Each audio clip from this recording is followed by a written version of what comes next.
رب کے مہمان، تجھ سے بخشش کا ہے سامان. ماہ رمضان، رمضان آیا، رمضان آیا، رمضان آیا، رمضان آیا، رمضان آیا، رمضان آیا.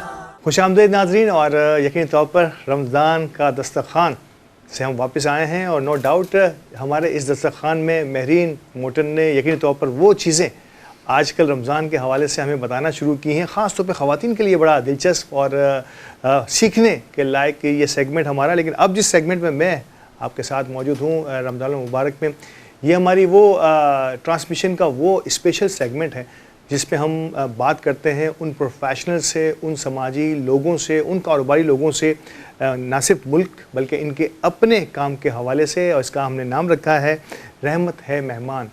تو ناظرین کرام، رحمت ہے مہمان کی اس ٹرانسمیشن اور بلکہ ہماری پوری رب کی نعمت ہے رمضان ٹرانسمیشن میں جن لوگوں نے، جن احباب نے ہمارے ساتھ تعاون کیا ہے، ہم پوری کوشش کرتے ہیں کہ ان کا شکریہ دل کی گہرائیوں سے شکریہ ادا کریں. اور آج بھی میں ایک بار پھر اس سیگمنٹ میں بھی شکریہ ادا کرنا چاہوں گا ہمارے ٹائٹل اسپانسر الجدید پراپرٹیز، اور ہمارے پاورڈ بائی اسپانسرز میں شامل ہیں Sabrina builders and developers, okay estate and builders, Roomi group and builders and developers, Thara group of companies اور تالو ایسوسیٹ، اور دیگر تمام ڈائمنڈ، گولڈ اور سلور اسپانسرز اور گفٹ ہیمپر پارٹنرز جن کے توسط سے ہم یہ پروگرام اور یہ کامیاب ٹرانسمیشن کرنے کے لائق ہوئے ہیں.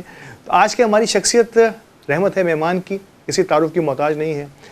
ایک سماجی خاندان سے ان کا تعلق ہے اور ایک کاروباری اور سماجی شخصیت میں ایک معتبر ترین نام ہے، لیکن انہوں نے آغاز کیا اپنی سماجی خدمت کا ایک انتہائی یونیک اور میں کہوں گا کہ شاید وقت کی ضرورت، ایک خاص طبقہ، ایک خاص سیگمنٹ ایسا تھا ہماری سوسائٹی کا جس پہ شاید بہت سارے لوگ فوکس نہیں کر رہے تھے. کام ضرور ہو رہا تھا لیکن اتنے پروفیشنل انداز میں کام نہیں ہوا تھا. وہ تھے ہمارے اسپیشل بچے، اور خصوصی اہمیت کے اور خصوصی توجہ کے طلبگار بچے، جنہیں ہم ذہنی معذور کہیں، جسمانی طور پر کوئی معذوری کہیں، یا اور بہت ساری ایسے ایشوز. ان بچوں کو معاشرے کا ایک کارآمد فرد بنانے کا بیڑا اٹھایا، یقینی طور پر IHIR کی بنیاد رکھی، اور اس کے یقینی طور پر CEO بھی ہیں. اور آج ہمارے مہمان کی حیثیت سے ہمارے ساتھ موجود ہیں محترم جناب عبدالرزاق پردیسی صاحب. السلام علیکم پردیسی صاحب. بہت بہت شکریہ پردیسی صاحب، ایک بار پھر آپ کا افطار کے اس موقع پر جب تمام لوگوں کو گھر پہ جانے کی جلدی ہوتی ہے، وہاں آپ ہمارے ساتھ ایک اہم ترین موضوع پر رمضان کے موقع پر بات کرنے کے لیے موجود ہیں. آپ کا بہت شکریہ ہمارے ساتھ رہنے کے لیے. ناظرین کرام، ہماری خوش بختی ہے کہ ہر سال کی طرح اس بار بھی ہمارے ساتھ آج کے اس محفل میں، آج کے اس پروگرام میں ممتاز ثنا خوان رسول محترم جناب محمد حسین قادری موجود ہیں. اور میں چاہوں گا حضرت سے کہ حضرت آپ ہی کے کلام سے اگر اس پروگرام کا آغاز ہو جائے، ہماری سیگمنٹ کا آغاز ہو جائے تو کیا ہی بات ہے. مجھے خطا کار سا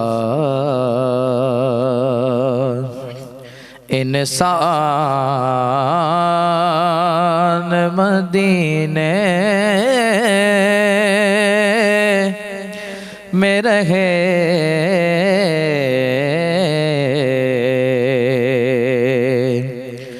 مجھے خطا کار سا، مجھ خطا کار سا انسان مدینے میں رہے،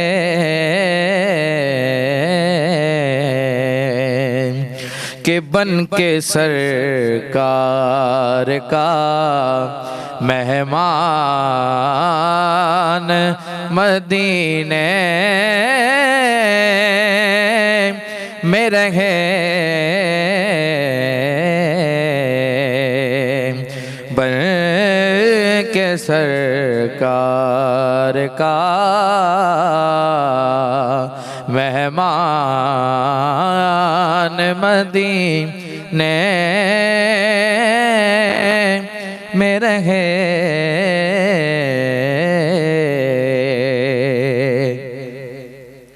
اور یوں ادا کرتے ہیں عشاق محبت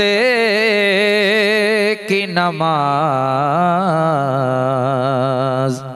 یوں ادا کرتے ہیں عشاق محبت کی نماز کہ سجدہ کعبے میں ہو اور دھیان مدینے میں رہے سجدہ کعبے میں ہو اور دھیان مدینے میں رہے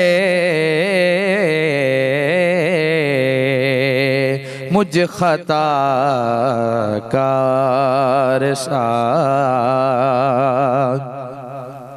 اور یاد آتی ہے مجھے اہل مدینہ کی وہ بات یاد آتی ہے مجھے اہل مدینہ کی وہ بات کہ جتنے دن آپ کا مہمان مدینے میں رہے جتنے دن آپ کا مہمان مدینے میں رہے مجھ خطا کار ساتھ اور چھوڑ آیا ہوں دلو جان یہ کہہ کر اعظم چھوڑ آیا ہوں دلو جان یہ کہہ کر اعظم کہ آ رہا ہوں میرا سامان مدینے میں رہے آ رہا ہوں میرا سامان مدینے میں رہے بن کے سرکار کا مہمان مدینے میں رہے مجھ خطا کار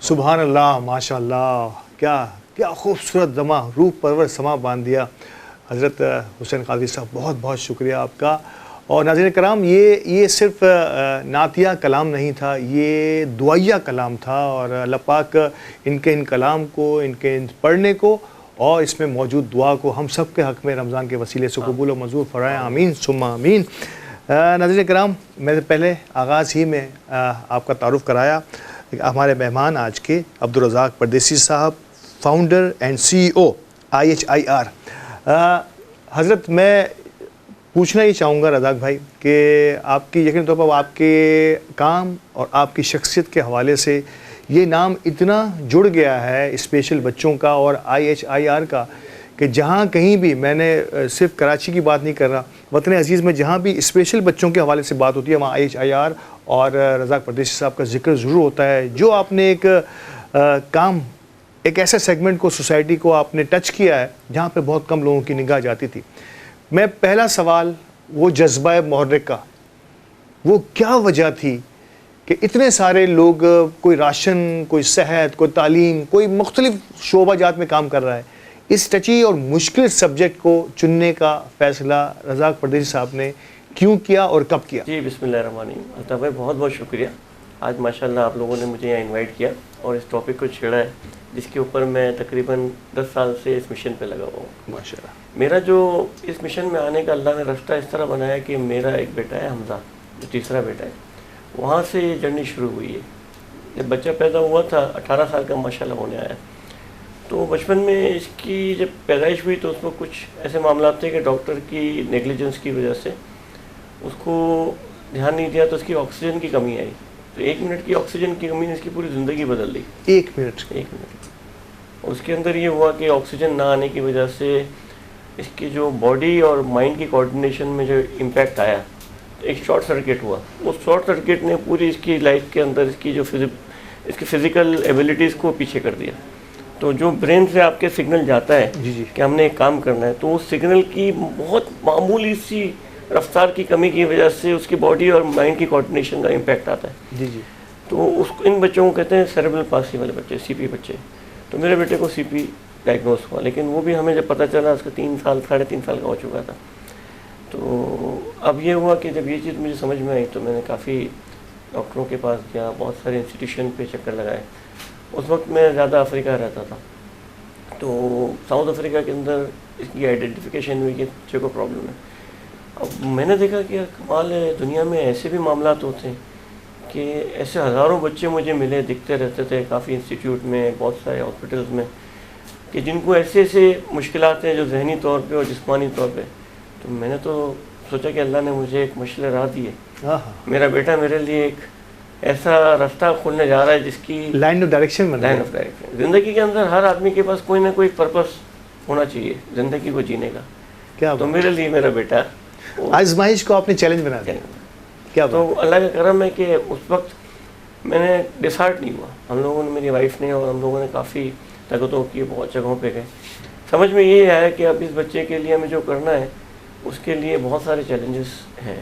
تو میں نے سوچا کہ یار ہم چیلنجز تو بیئر کر رہے ہیں، فائنینشلی بھی آدمی کر سکتا ہے، اور دوسرا کیا کہ اللہ کا شکر ہے کہ بزنس سیٹ ہوتا ہے تو آدمی ٹائم بھی دے سکتا ہے. بالکل صحیح. تو بہت سارے ایسے لوگ دنیا میں ہیں. ایک تو فائنینشیل چیلنجز ہوتے ہیں، دوسرا ان کے پاس، جیسے ابھی ہم نے جب یہاں پہ پاکستان میں شروع کیا تو ایسے کئی 100 فیملیز ہیں. اب وہ ایسی فیملیز ہیں جن کے پاس مہینے کے 15,000 20,000 کی انکم والے ہیں.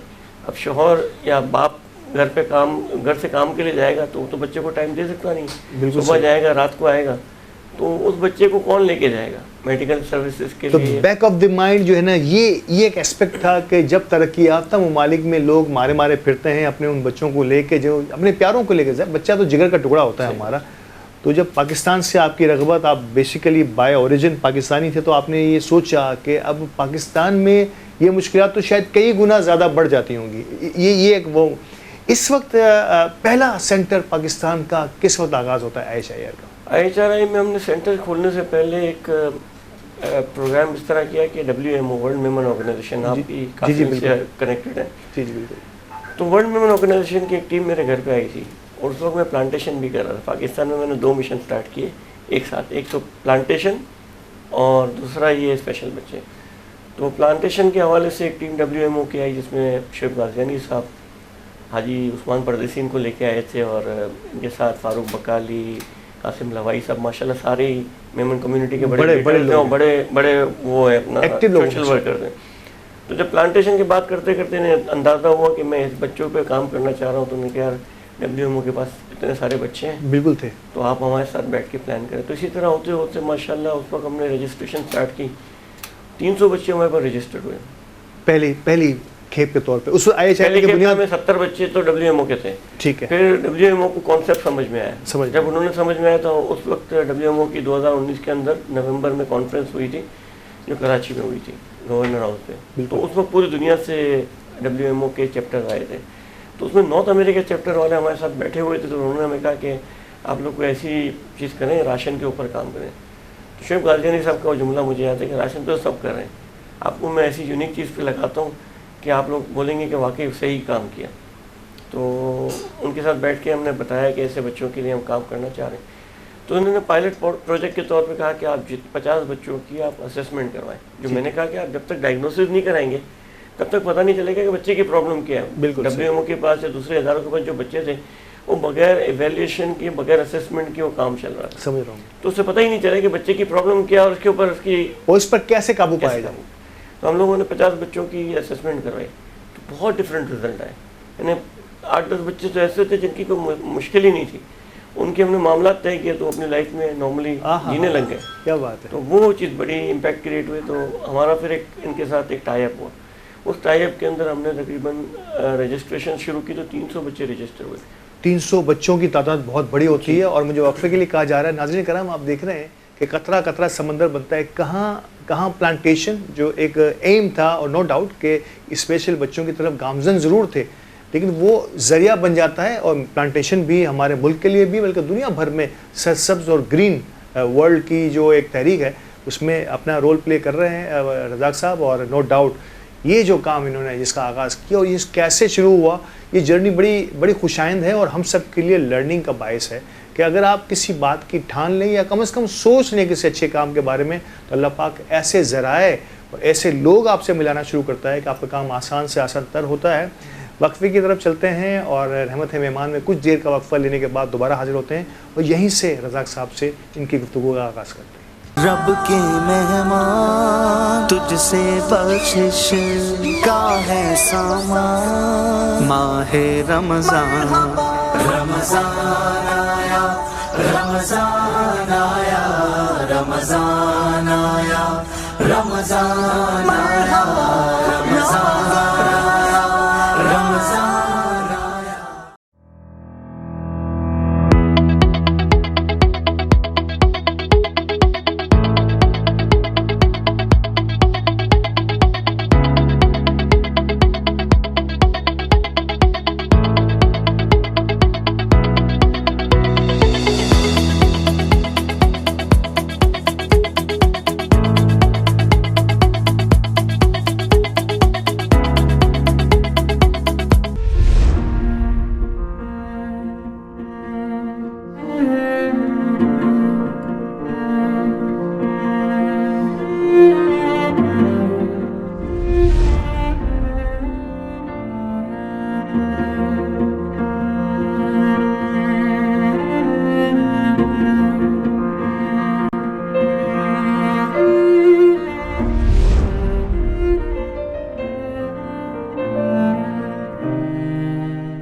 رب کے مہمان تجھ سے بخشش کا ہے سامان. ماہ رمضان رمضان آیا، رمضان آیا، رمضان آیا، رمضان آیا، رمضان آیا، رمضان آیا.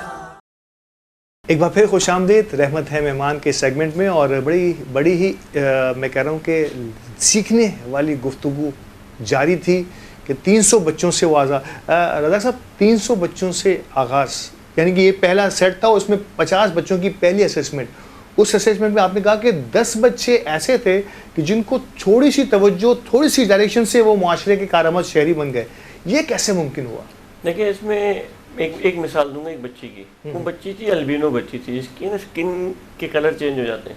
اس کو اسپیشل کی کیٹیگری میں لے لیتے. وہ بچی ماشاءاللہ اس کو ہم نے جب آئیڈینٹیفائی وہ ایسے اسپیشل نیڈ کی پرابلم نہیں تھی، ایکسیپٹنس کی پرابلم تھی. تو ہم نے اس کا جو سسٹم بنایا تو رونق اسلام اسکول میں ان کو انرول کروایا. وہ بچی اس وقت ٹاپر ہے.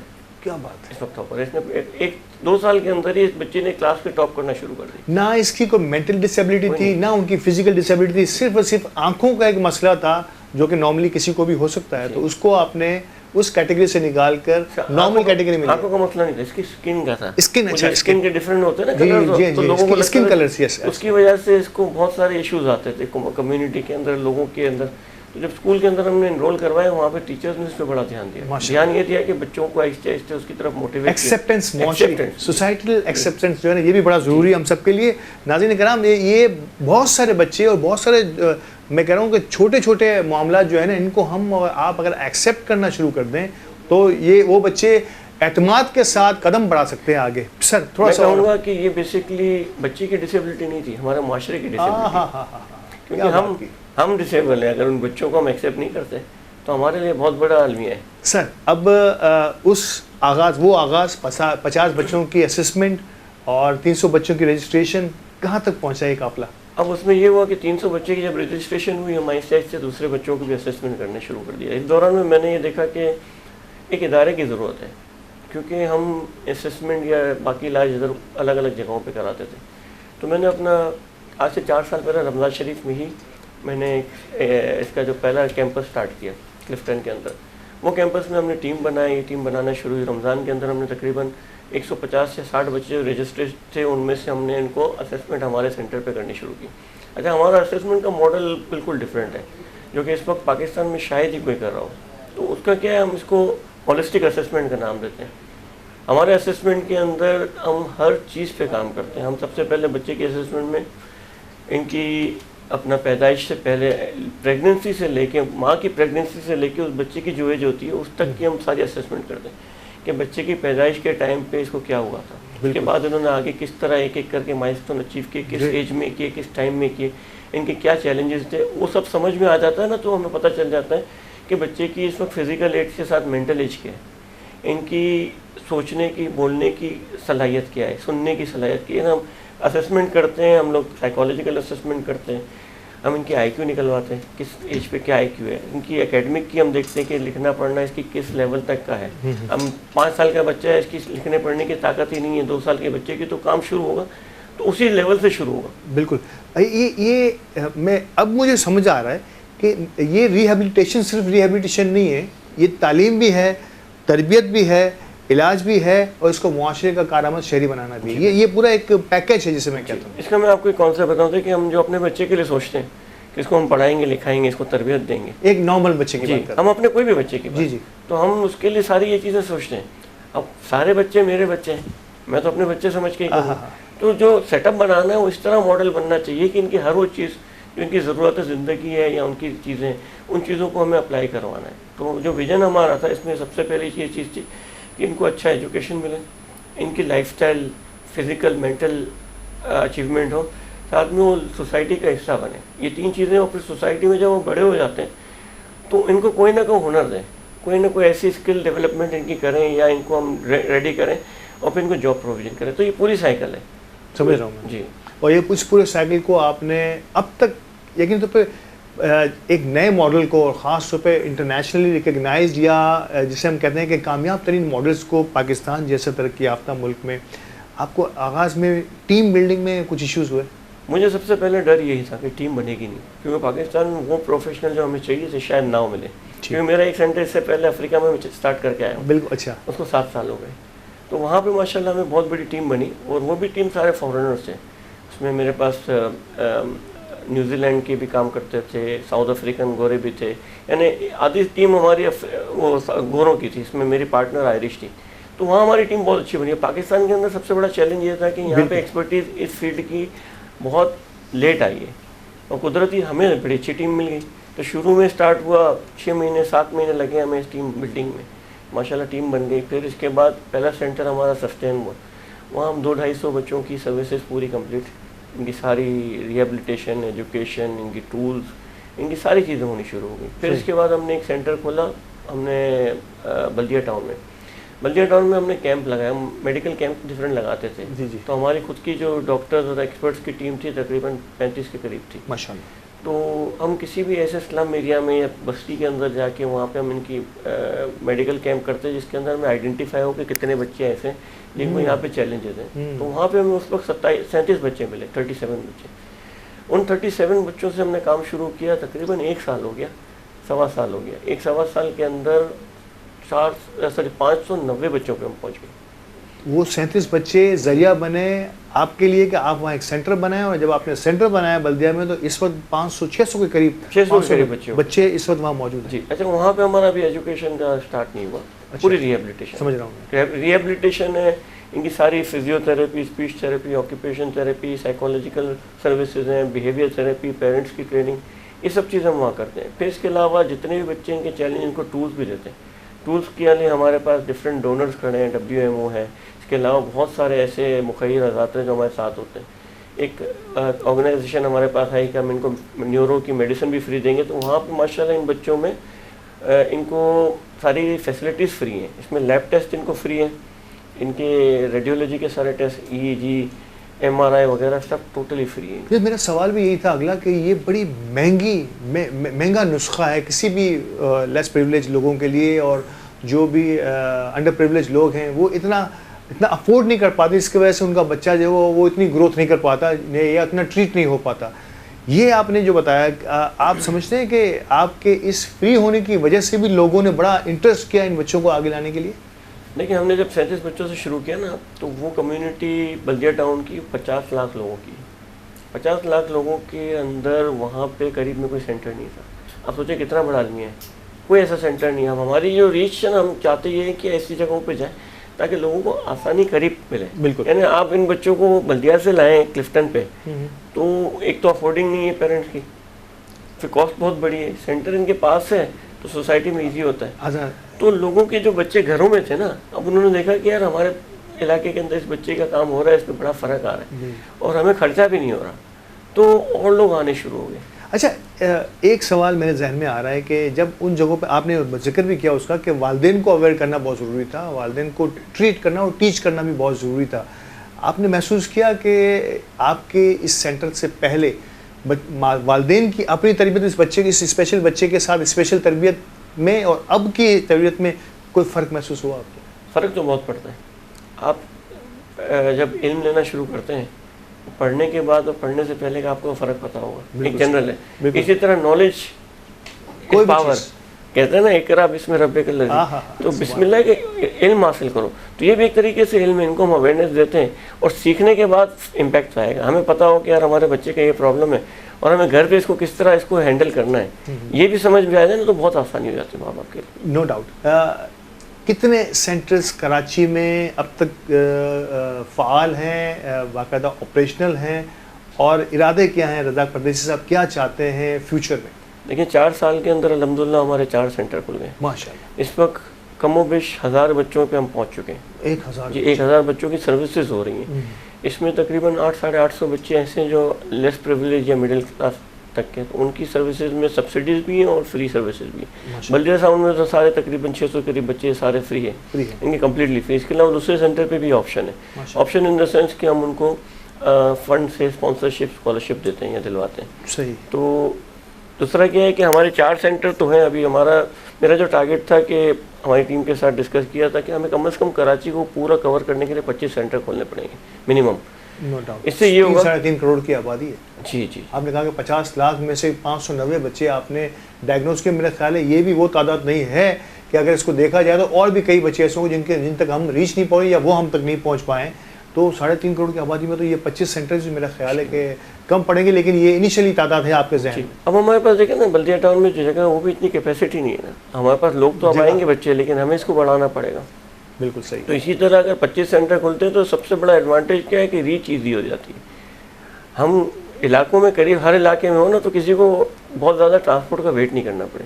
ٹرانسپورٹ سب سے بڑا مشکل کام ہے، ٹرانسپورٹ اور ٹائم. ایک بچہ پہلے آتا تھا، ہم پہلے لیاقت نیشنل میں شروع میں جب ہم نے اسٹارٹ کیا تھا تو وہاں سے اسسٹمنٹ ہوتی ہے، لیاقت نیشنل میں کرتے تھے. تو ہم جو بچے آتے تھے نا ان کے پیرنٹس کو ٹرانسپورٹ کے پیسے بھی دیتے تھے کہ ٹرانسپورٹ بھی ہماری طرف سے آپ بچوں کو لے کے آئیں. لیکن ان کے لیے چیلنج یہ ہوتا تھا کہ اپنے گھر سے، فار ایگزامپل بلدیہ ٹاؤن سے ایک بچہ آ رہا ہے، 1 گھنٹے کی رکشے میں سفر ہے، بچے کو لے کے رکشے میں ڈالنا، رکشے میں لے کے آنا،